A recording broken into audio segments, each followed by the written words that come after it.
Chapter 10 in Digital Media, Opening Closed Regimes, Civil Society, Information Infrastructure, and Political Islam. In this chapter, we're looking at 4 case studies that we're going to talk about. And then we're going to add to the chapter by talking about the Arab Spring.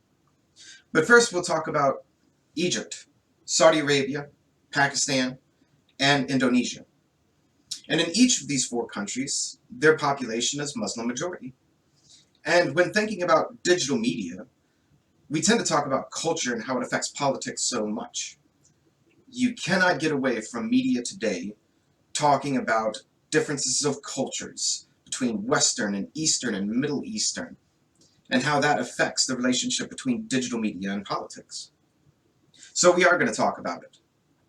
And in particular, we should start off by saying, when we talk about Egypt, Saudi Arabia, Indonesia, and Pakistan, in this chapter, we're talking about 4 observations. We're not talking about theories, we're not talking about hypotheses that our authors are looking to test in these countries. We're looking at 4 things that they observe actually taking place. Now, we've talked about these countries before, so we're just going to be a little bit brief about the situation currently going on today.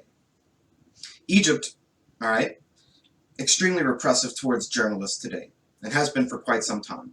They arrest more journalists than most countries in the world. Fact. Saudi Arabia, also extremely repressive towards journalists. Extremely repressive authoritarian regime in general. You'll remember a couple years ago, the murder of Khashoggi, Saudi Arabian national, in a Turkish embassy. This issue is still going on today. Pakistan, always in the news because of terrorism, extremism. And what many people don't realize is that the military is much more powerful in Pakistan than the actual government is. They have a long legacy of military coups. One of the last one happened in 98 and 99, right after Pakistan got the nuclear bomb. Indonesia, arguably the freest of the 4 countries, the most democratic. However, when it comes to information infrastructures, Indonesia faces a very unique problem. That of the country is made up of about 18,000 islands. About 6,000 of them are inhabited. Anytime a natural disaster comes and knocks down that infrastructure, it is extremely expensive to ship all of the new tech out there via boat and set it up for 6,000 islands. So all 4 of these countries have major issues. But what are our 4 observations that we see in these countries? We see that international news consumption is increasing, right? And especially in Saudi Arabia, we've talked about the Saudi-Lebanese connection. Egypt, we see a lot of international news being consumed from outside. Domestic news is what is censored most in Egypt. Pakistan, a lot of international news, but even domestic news.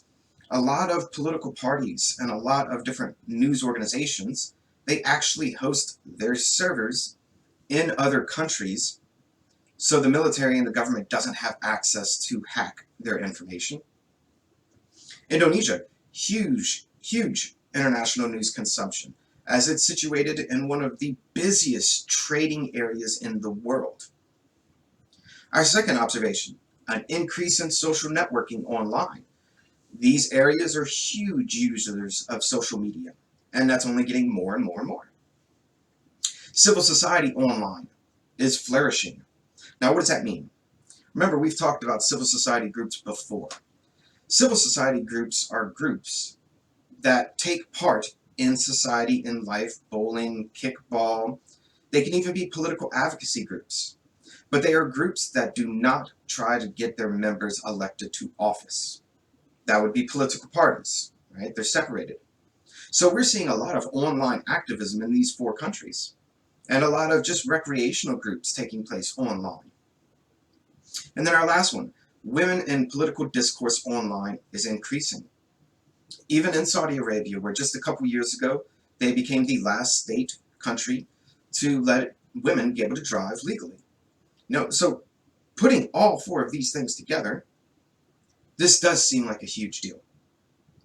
That these authoritarian regimes and this one hybrid regime in Indonesia More and more, gender roles are starting to expand online. More and more, they're able to consume international news that is not censored as much by their own government. People are taking part in online discussions about what they want in life. What this means is that more and more people in these countries are using digital media to become engaged. Now the question is, where does that engagement lead? Does it lead to political change? We'll see in just a second. Do these four observations that we've seen in these four countries, will they lead to political change? Can they? Well, we do have some excellent case studies to tell us if this will happen, if this did happen, that happened after the textbook.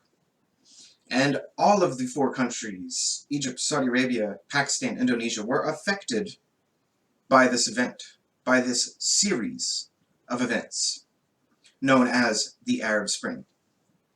So what is the Arab Spring? Let's start with when is the Arab Spring?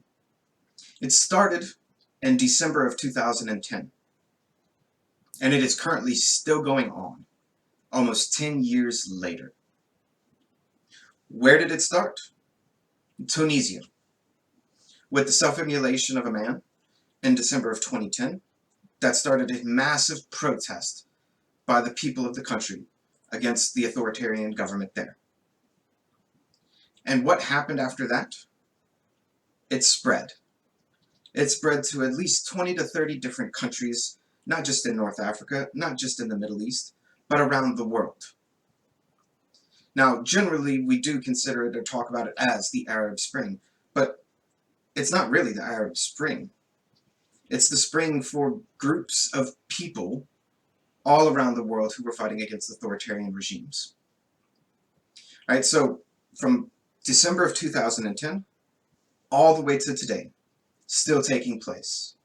That's the Arab Spring, a fight against authoritarian governments that used digital media and social media to help mobilize against those authoritarian governments. Now, these were massive people's power movements and protest. The question is, we looked at social movements and digital media use in Latin America. We found some success. What about here? More recent. Do we have success in those 20 to 30 cases around the world? Well, we're going to focus on 6 of them and see how things played out in those 6 cases. So, I've chosen 6 cases that I typically call the Big Six, meaning in the Arab Spring, what happened in these 6 countries were some of the largest effects that we saw throughout the past 10 years. That'd be Bahrain, Egypt, Libya, Syria, Tunisia, and Yemen. So, just to give you the quickness of what happened in each place. Bahrain, 2011, mass protests started. In all of these places, by 2011, after Tunisia started with the protests started in all of these really quickly within the next year or two. Bahrain had huge, massive protests that started out that looked like it was going to topple the government. They used digital media and social media to mobilize and to draw out huge crowds. What happened? Well, Bahrain called Saudi Arabia. Saudi Arabia came in with tanks and troops and helped the government repress the movement. So, mass people's power movement using digital media and social media to mobilize, completely repressed. Egypt, mass protests started in 2011, right at the beginning, right after Tunisia. And very quickly, millions of people go out into the streets using digital media and social media to mobilize. The military, however, does not intervene. The authoritarian government is toppled.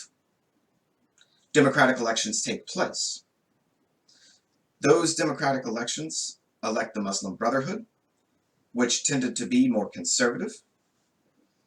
The mass people's power movement didn't like this. Mass protests started again, using digital media and social media. This time the military intervened. They toppled the democratically elected government. The leader of the military, General Sisi, resigns, runs for political office, and has been elected twice as president of the country, and what we consider a military dictatorship that looks exactly like the original authoritarian regime that was toppled in 2011. So mass people's power movement ousted two governments and back to a military regime. Libya, mass people's power movement started. This turned into a civil war. This civil war, with the help of the US and strategic drone attacks, ended up toppling Colonel Gaddafi, leader of the country. He was killed, murdered, very brutally, and the country has been in civil war ever since. I've covered it multiple times in the past 2-3 months in the podcast. Things are still happening in Libya today as a result of 2011 Arab Spring movement. Syria, mass people's power movement starts. Digital media, social media. People are mobilized into the streets. The Assad regime severely represses it.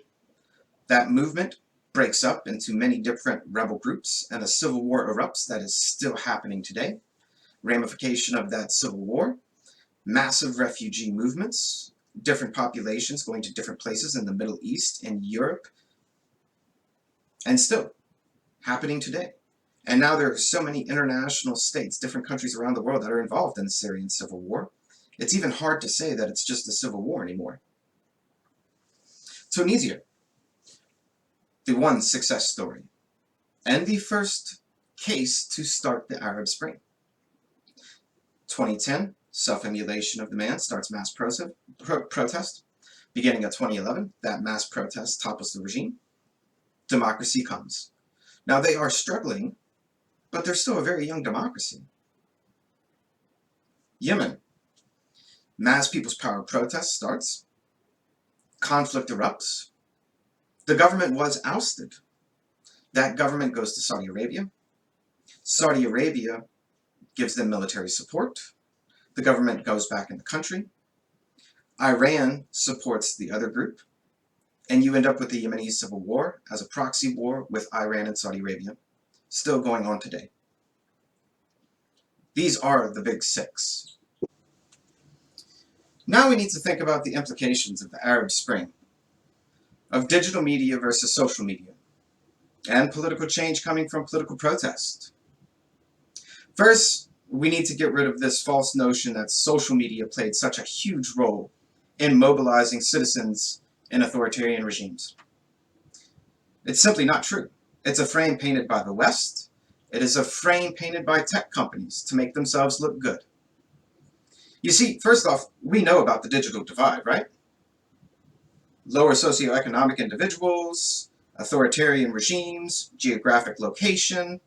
Lots of people don't have access to social media, especially 2010, 2011. What's more than that is that protesting in an authoritarian regime is not the same as protesting in a democracy. Just because you see Facebook and this new group starts, you say, hey, look, protest in the town square, click like, I'll be there. Sure, you do that in a democracy. In an authoritarian regime, you do that, you could be arbitrarily arrested. Just for that. Plus, going to a protest in a democracy, freedom of speech, freedom of organization, freedom of the press. You don't have those things in authoritarian regimes. You show up to a protest in an authoritarian regime, you could be arrested, you could be killed. I mean, there's a lot that could actually happen. So going to a protest in a democracy because you like the group on social media does not equate to the same thing as going to a protest in an authoritarian regime. So digital media really were the big players in getting out the people. How so? Text messaging, phone calls. We know for a fact predictors for people to show up at protest in authoritarian regimes under extremely repressive governments. You have to know people you trust, and a lot of them to go with you. You have to feel secure, protected. How do you get that feeling? You text your family, you call your family, your friends, your neighbors. Digital media were responsible for getting out citizens en masse in the Arab Spring, not social media. All right, then next we need to talk about political change versus political protest. Now, political protest can equal political change. Egypt, we saw 2 regimes overthrown. Libya, we saw a regime overthrown. Syria, we're still waiting to see what happens. Yemen, we saw a regime overthrown. Tunisia, we saw a regime overthrown. However, in the other 25 to 30 cases, no regime change actually took place because of the protest. They were all severely repressed. And of the 5 cases I named that we did see regime change, only one of them was to democracy. 2 of the others, civil war, still ensuing. The others, into authoritarianism. And a lot of this is because the Arab Spring, once again, in a Western and tech company frame, is painted as a pro-democracy movement. The Arab Spring was not a single movement. It was a series of movements in 20 to 30 different countries. And the common thread, generally speaking, was that these movements were anti-authoritarian governments. The people who made up that anti-authoritarian coalition of protesters were not at all pro-democracy. A lot of them wanted other things. Look what happened in Egypt. The Muslim Brotherhood was democratically elected by a populace who wanted a more conservative government. Some of the protesters who were pro-democracy did not want that government. The military obviously didn't want that government. But the anti-authoritarian coalition, that's all they were, anti-authoritarian. They weren't pro-democracy. Egypt is a really good illustration of how protest movements are made up of different groups of people collected overall for one message, but they're still very diverse groups. So the reality is that, yes, digital media, yes, social media provide an opportunity to get people out en masse.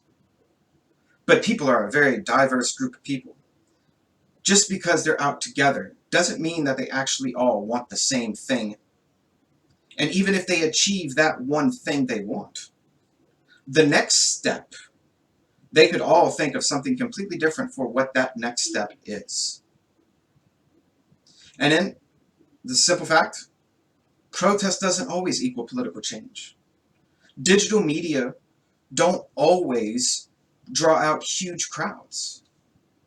Next chapter, we're going into China. And we'll talk about the Great Firewall of China and censorship of China's internet and blocking out Western internet. A lot of that is because China saw what happened in the Arab Spring and the power of digital media and social media. And they said, oh, ain't nobody got time for that. But we'll talk about China next time.